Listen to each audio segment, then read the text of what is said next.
therapist here at On Track, and I'm here to talk about injury prevention when training for a marathon.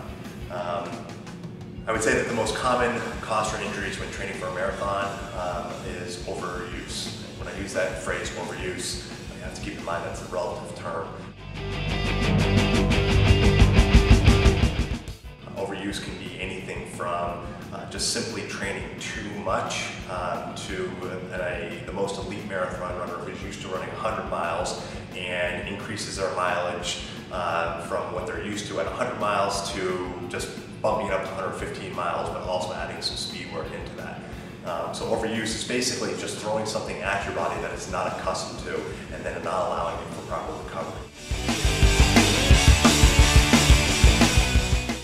So I think the biggest key for avoiding overuse injuries is in that idea or concept of rest and recovery. Most marathon runners, whether they be beginning marathon runners or very experienced marathon runners, I think get very concerned with the idea that they need to keep on training and that taking a day off means that they're going to completely lose all the fitness that they're gaining or that they have gained when they're training and working up to that race. The thing you need to keep in mind is that our bodies need that rest and recovery in order to make the adaptations in order for us to get stronger, fitter, faster, or to gain more endurance. From a physiologic standpoint, as we train and we're putting on miles out there running, those miles will cause the muscle tissue and the tendons of our muscles to break down at a very small microscopic level.